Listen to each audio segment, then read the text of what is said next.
Hello दोस्तों, स्वागत है आपका अपने YouTube channel Rohit Goswami law classes में। और आज हम आपको एलएलबी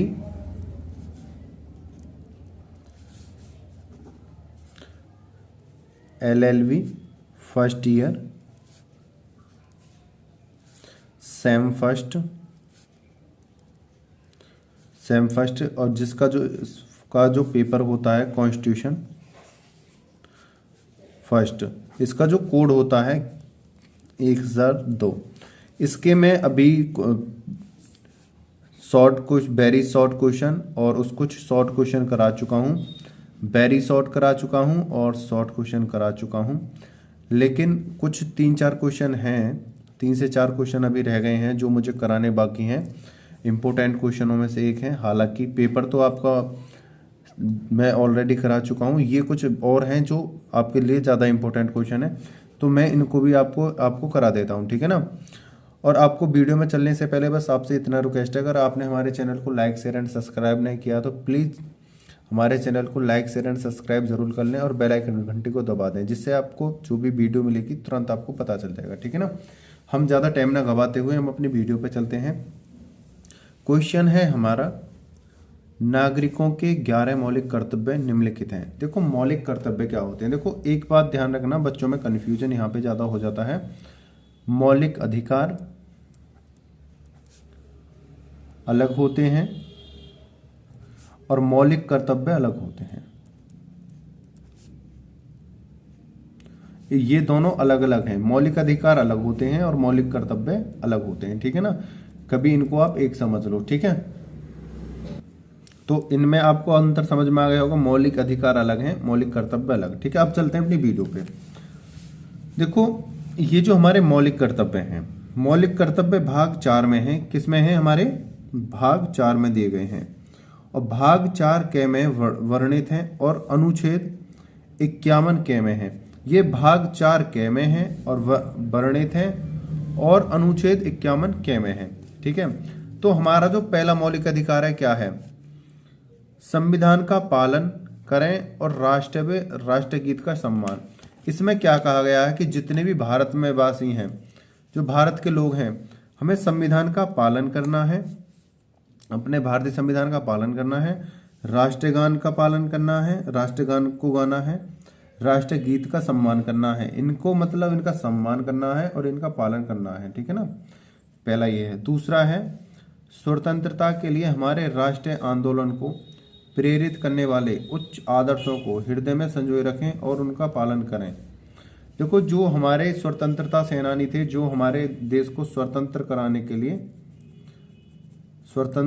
के लिए जिन्होंने अपना बलिदान दे दिया, शहीद हो गए, ठीक है, बलिदान दे दिया, शहीद हो गए, उनको हमें हमेशा याद रखना है।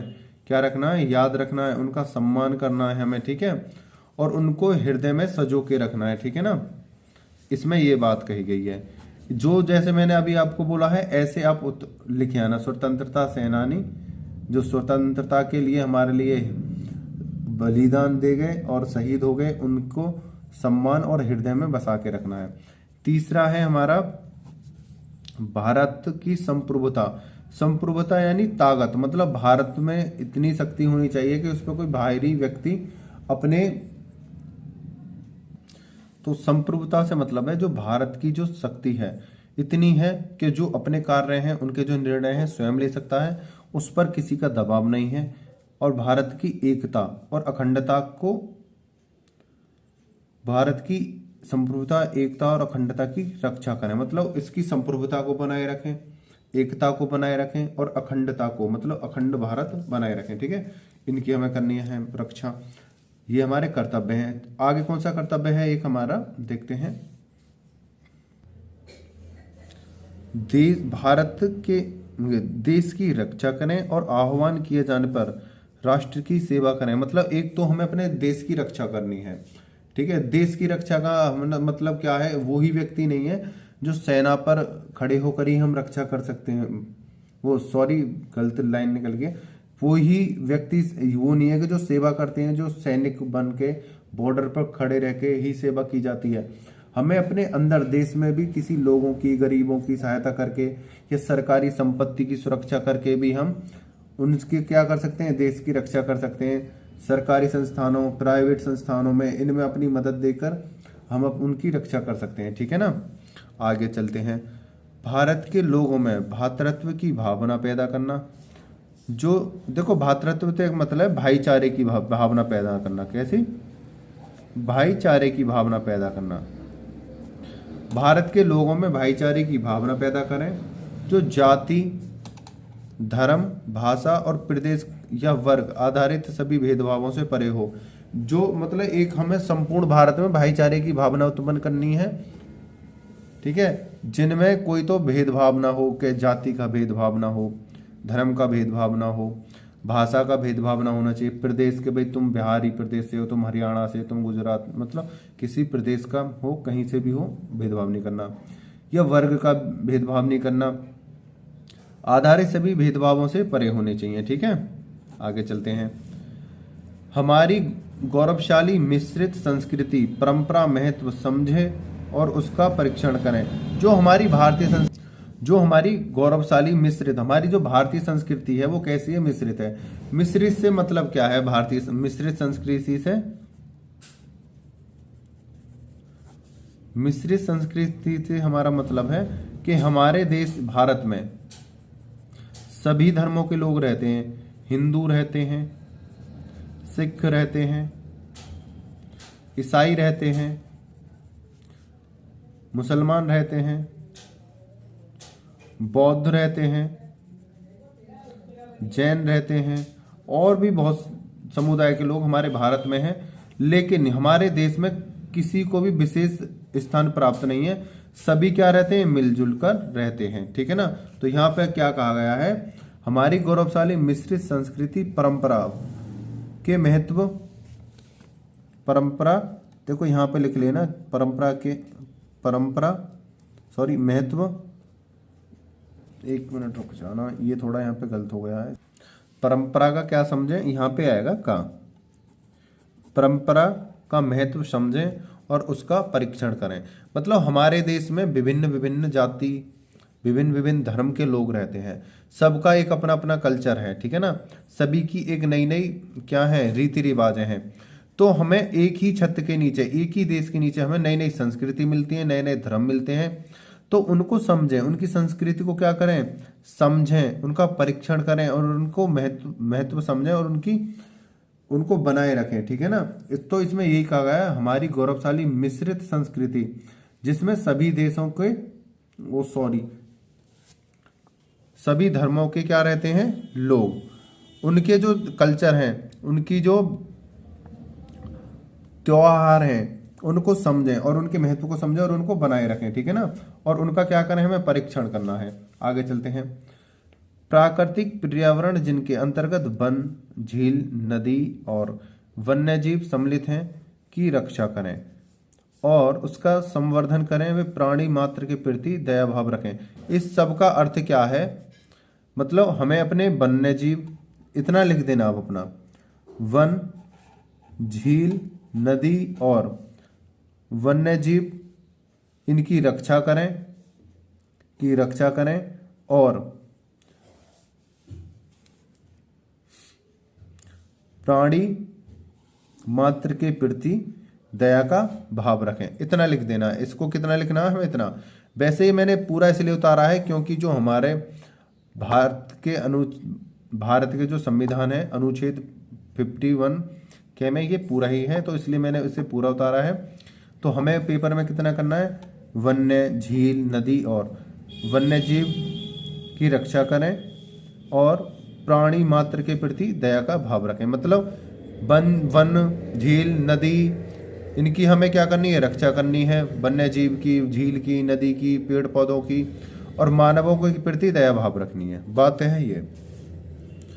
वैज्ञानिक दृष्टिकोण, मानववाद, ज्ञानार्जन तथा सुधार की भावना का विकास रखें।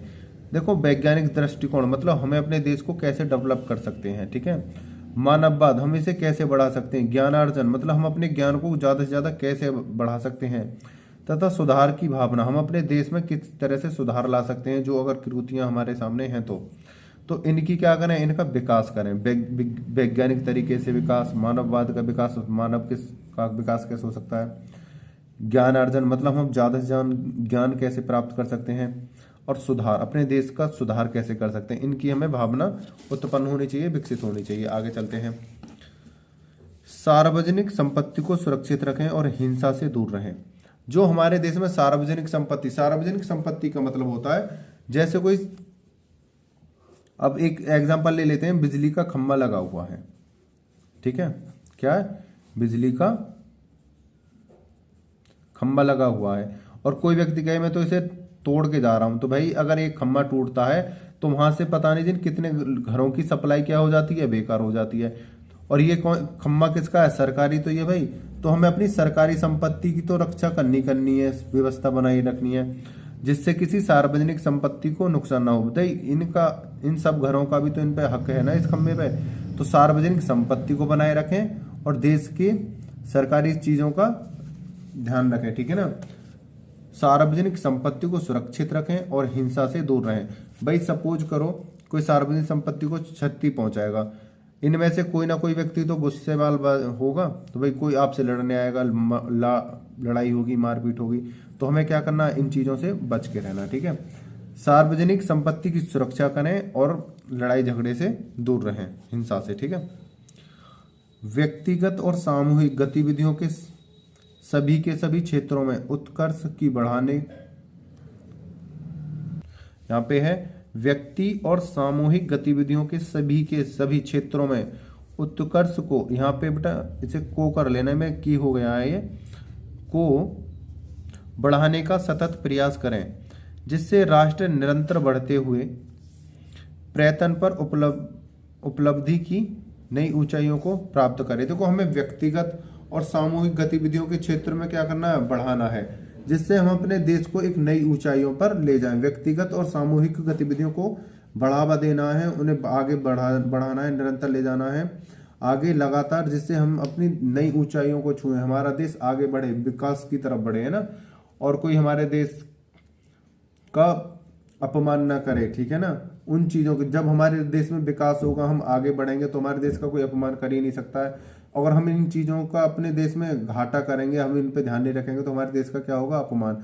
तो हमें इनको ऊंचाइयों पर ले जाना है, व्यक्तिगत और सामूहिक गतिविधियों को, ठीक है ना। आगे चलते हैं, लास्ट वाला रह गया है।